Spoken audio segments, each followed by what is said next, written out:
Boa tarde. Estamos iniciando o primeiro dia do mês de abril. E nós estamos aqui dando sequência ao estudo dos espíritos felizes que Kardec vem relatando no livro Céu e Inferno. Então, que nós possamos estar em comunhão de pensamento com os amigos espirituais, com os nossos espíritos guias, com os guias da casa de Leon Denis, e que nós possamos, sim, mergulhar nessas palavras desse espírito feliz, chamado Emma, uma jovem, bem jovem mesmo, ela desencarnou aos 20 anos de idade, e é um relato muito breve, muito curto, um dos relatos mais curtos que tem dos espíritos felizes. Quando eu li, eu pensei assim, tem pouco o que a gente desenvolver, mas quando eu fiz a primeira leitura rapidamente, depois, à medida que eu li, refletindo, eu disse, nossa, como tem coisa para falar sobre esse espírito. E a vida é assim, cada um conta suas histórias, cada um vive as suas alegrias, as suas tristezas, uns falam muito, outros falam pouco, e a gente vai tocando a vida, né? E a doutrina dos espíritos, eu diria que ela nos acaricia com esses relatos, com essas experiências. A Emma, ela, pouquíssimas palavras, talvez 2, no máximo 3 palavras, me chamou muito a atenção. Muito jovem, aos 16 anos de idade, ela já despontou no balé clássico, né, naquela época. Ficou muito conhecida no balé. E diziam que ela era incomparável, que ela flutuava sobre as flores, sobre as águas, sobre o chão. E quando ela caía como uma bola de neve. É muito lindo todo o relato. Aqui nesse texto não diz, mas nós fomos procurar. E tem algumas informações interessantes sobre esse espírito. Uma das informações, inclusive, está no Museu de Ópera em Paris. Então, é muito importante para a gente, que nós somos assim, um pouco descrentes. Nós dizemos que não, mas na verdade todos nós temos um pouco de São Tomé. Nós precisamos ver para crer, né? Então, quando eu tomei o conhecimento de que nesse Museu de Ópera em Paris tem algumas informações sobre ela, inclusive de sua roupa, eu disse assim, que interessante, então tem algo palpável. Talvez passe pela minha, também, a necessidade de ver para crer, né? Mas quem nunca, né? Quem nunca? Então a Emma, ela era vaidosa, e quando nós lemos assim a primeira vista, mas ela era vaidosa e é classificada como um espírito feliz. Espírito feliz pode ser vaidoso? Depende, né? Depende da situação. Ela foi,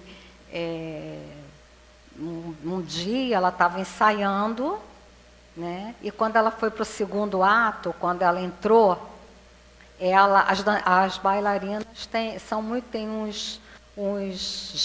uma forma muito graciosa, né? Imagina aquela época. Quando ela mexeu assim no vestido, o vestido dela esbarrou tipo um candeeiro a gás. E ela incendiou, a roupa pegou fogo, e foi um momento assim terrível. ela corria, né, com o fogo tomando todo seu vestido, e ela veio a desencarnar por conta desse acidente que aconteceu com ela. O interessante nesse relato é que esse acidente poderia ser evitado. Por quê que poderia ser evitado? Nós pesquisamos que naquela época já havia formas de evitar esses incêndios na roupa das bailarinas. Só que, como que se evitaria essa situação? Tingindo a roupa com um produto que era resistente ao fogo, né? Porque a roupa das bailarinas é feita de tule, né? Aquele pano fininho, aquele tecido fininho, pega fogo com muita facilidade. Então, já naquela época, tinha um produto que, se colocasse na roupa da bailarina, não aconteceria isso, dificilmente chegaria ao ponto que chegou. Só que não só ela, mas como todas as bailarinas da época, rejeitavam com firmeza aquele produto na roupa. Por quê? Porque o tecido ficava sempre com um tom amarelado e perdia a maleabilidade. Ele ficava pouco flexível, então não dava aquele... Então ela não gostou, não queria. E por isso que eu disse que ela tinha a vaidade. Mas, quando ela se viu incendiada, é importante falar que no momento do acidente, ela protegeu o dorso, né? Então ela não teve o rosto queimado, não teve os seios queimados, mas teve os ombros, as costas, enfim. Foi uma extensão grande, mas não foi, a queimadura não foi profunda. Foi extensa, mas pouco profunda. Mas por que então que ela veio a desencarnar? Na verdade, isso aconteceu no mês de novembro de 1862, se não me falha a memória, 15 de novembro de 1862, e ela foi naquele sofrimento até 26 de julho de 1863. Então, a Emma ficou aí uns 7 meses, 8 meses, naquele padecimento, e veio a desencarnar não pela questão das queimaduras, mas ela teve infecção generalizada, né? É o que a medicina chama de, me fugiu a palavra, sepsemia. Tá? Então, ela não desencarnou pela questão da queimadura no corpo, e sim por essa infecção generalizada. Por que ela foi classificada como espírito feliz? E interessante que mesmo no leito de dor, ela disse que se um dia ela voltasse ao palco, ela continuaria rejeitando aquele produto que evitaria aquele acidente tão terrível. Mas o sentimento dela é que ela queria fazer o melhor. A dança era a vida da Emma. Ela queria proporcionar ao seu público o melhor. É interessante a gente refletir sobre isso. Ela não dizia, ela não rejeitava aquele produto como vaidade dela, uma coisa assim, não, eu que tenho que ficar bela, não. É porque ela tinha preocupação de fazer o melhor e de se apresentar como a bailarina bela para o seu público. Foi isso que nós entendemos. E aí nós ficamos pensando, né? Por isso que eu falei que cada um vive a sua história, cada um conta a sua história, e é muito assim. Semana passada nós estudávamos uma página no trabalho de atendimento aos desencarnados, aliás, sem ser essa sexta que passou a outra, onde o espírito, né, um dos dirigentes aqui da casa, ele diz que cada um que faça que a estrada de Damasco é muito individual a cada um. Então, cada um faz esse percurso, essa estrada de Damasco, de maneira muito individual, porque o que nós podemos falar em relação ao que o outro está vivendo? Quando a primeira vez assim que eu tomei conhecimento do relato desse espírito, eu pensei assim, nossa, mas se tinha lá o produto para passar na roupa, para evitar queimar, evitar incêndio com facilidade, rapidamente eu iria colocar esse produto, para eu não correr esse risco. Né? A gente já julga, nossa, que responsabilidade. Em momento nenhum, a gente pensa assim, ela teve o cuidado com o público, porque a dança era a vida dela.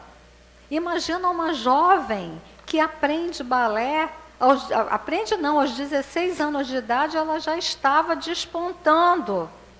Né? Então, esse é um dos relatos que mais nos faz refletir. Eu lembrei muito o André Luiz também, que o André Luiz ficou aquele tempo todo, né, 8 anos naquela situação foi um martírio para ele aqueles 8 anos, né? E nós pensamos assim, foi porque ele bebia, ele fumava, ele foi infiel, né? Mas na verdade, o que aconteceu ali é que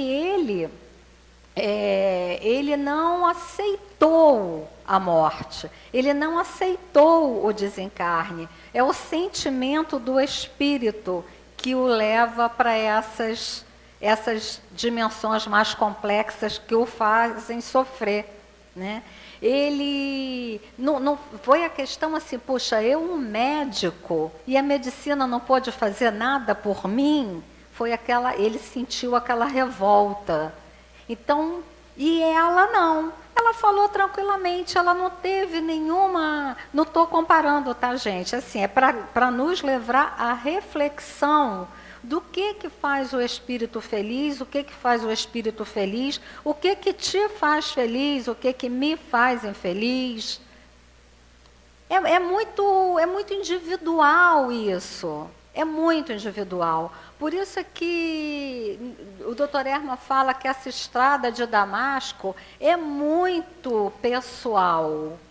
É muito pessoal. Ela disse, não, ainda que eu volte ao palco, eu vou voltar com a minha roupa maravilhosa, com a coloração original, com a maleabilidade do tecido original. Eu não penso em usar esses produtos que vão tirar a beleza da minha roupa.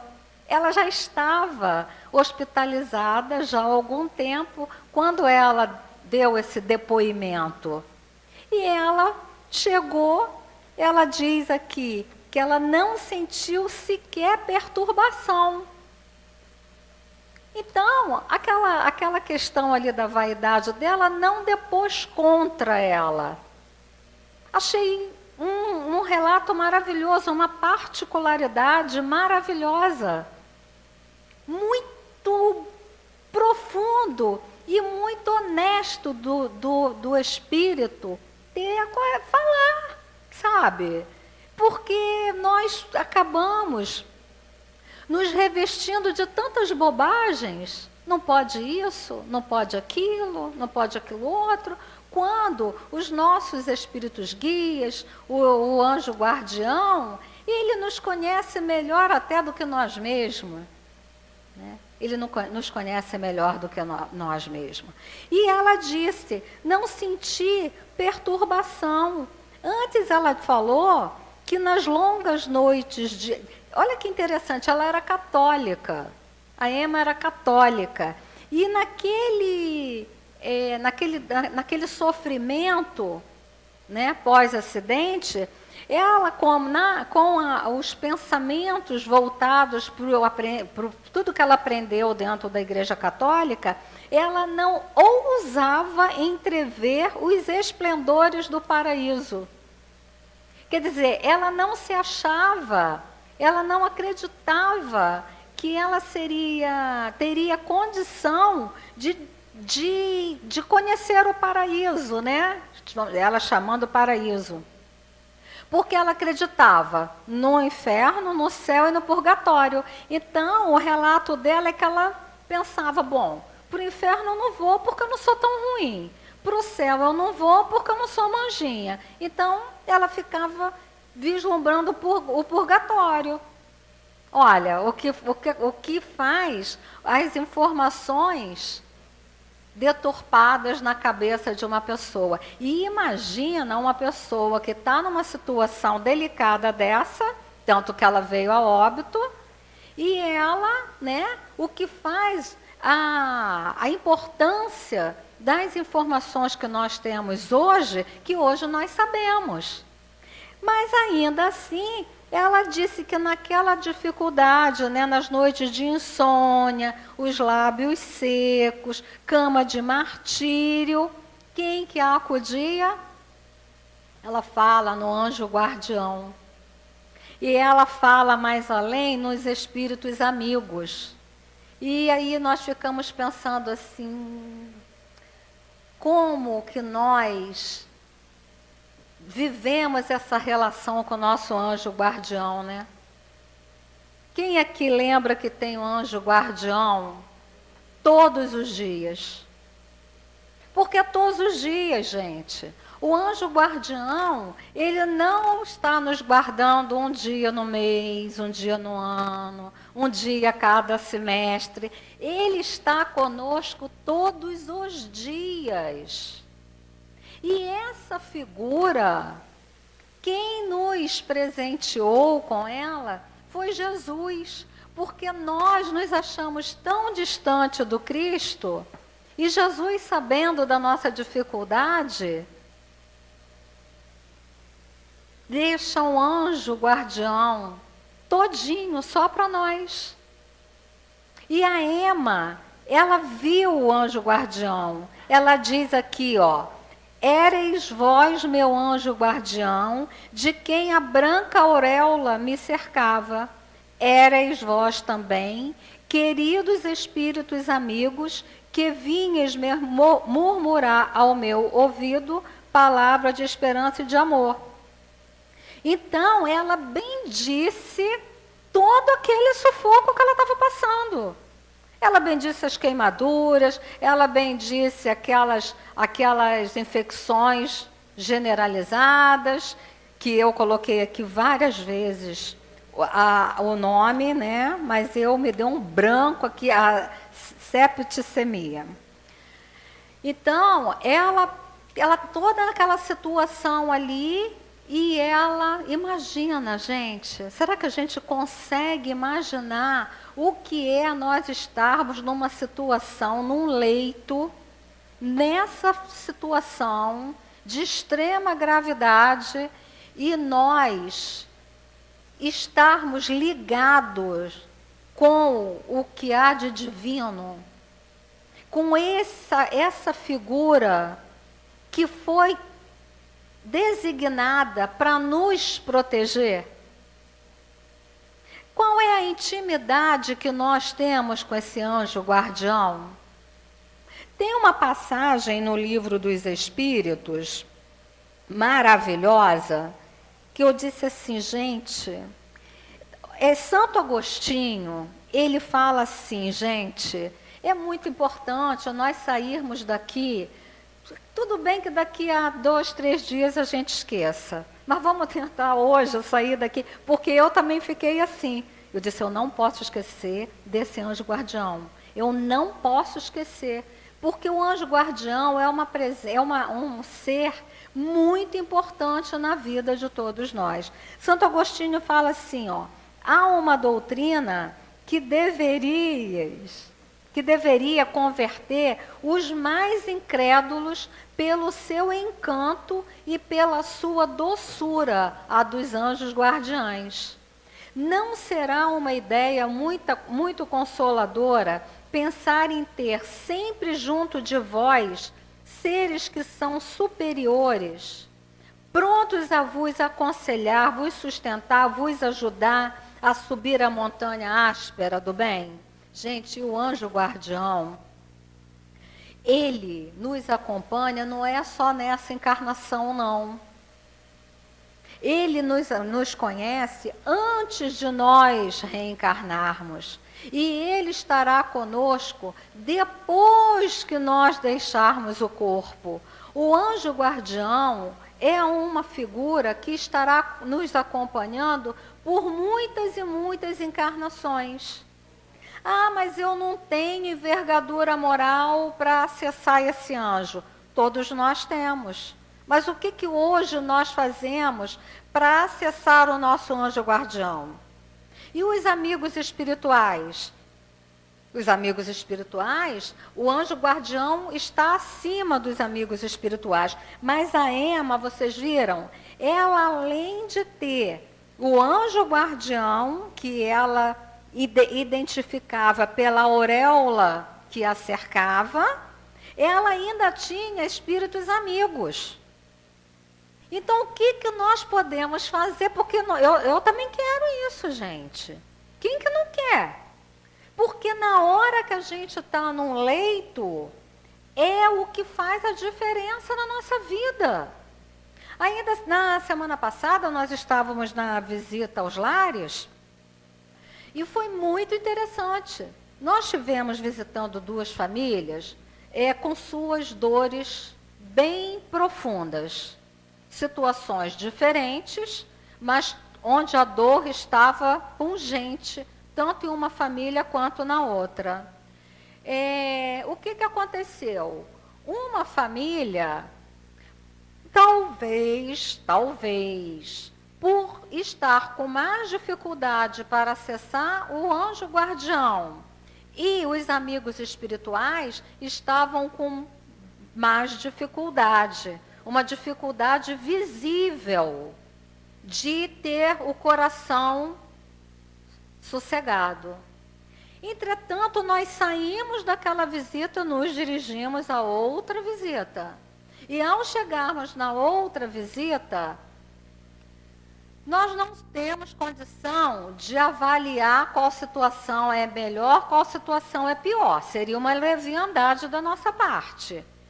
Mas nós arriscaríamos dizer que, olhando,